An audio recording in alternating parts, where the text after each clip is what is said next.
This guide is built around the National Vaccine Advisory Committee standards for adult immunization practice. The standards include evidence-based ways to improve immunization rates across different settings. You don't need to memorize these, but it is helpful to understand their background as you work through this guide. The 4 standards are: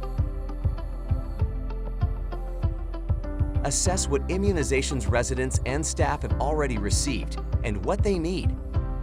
Have a trusted provider strongly recommend immunizations that will protect residents and staff. Administer recommended immunizations or refer to a provider. Document immunizations given. Together, these standards provide the framework for focusing on immunization as a quality improvement opportunity for both staff and residents.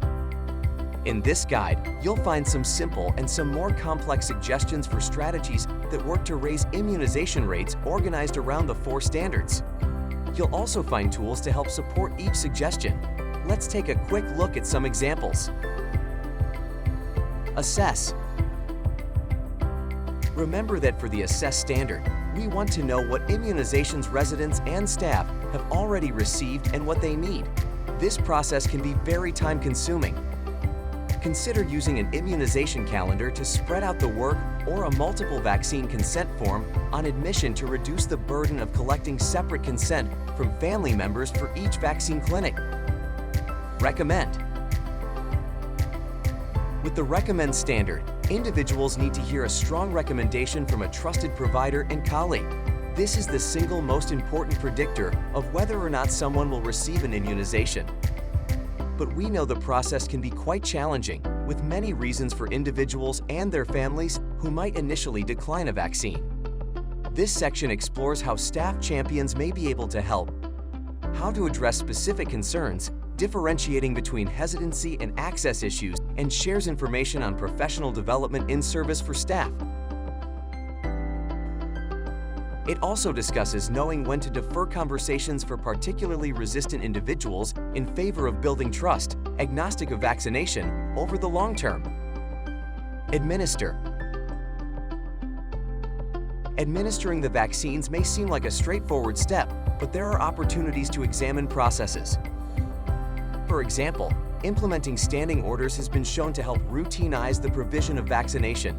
Additionally, billing can be very confusing, and this section provides information on when and how a facility can bill versus the pharmacy. Document.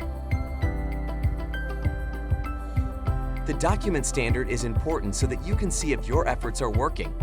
This step includes finding staff and resident records, as well as connecting with the IIS and working with IT to develop reports. This step may be most effective if it's addressed at the beginning of your immunization improvement process.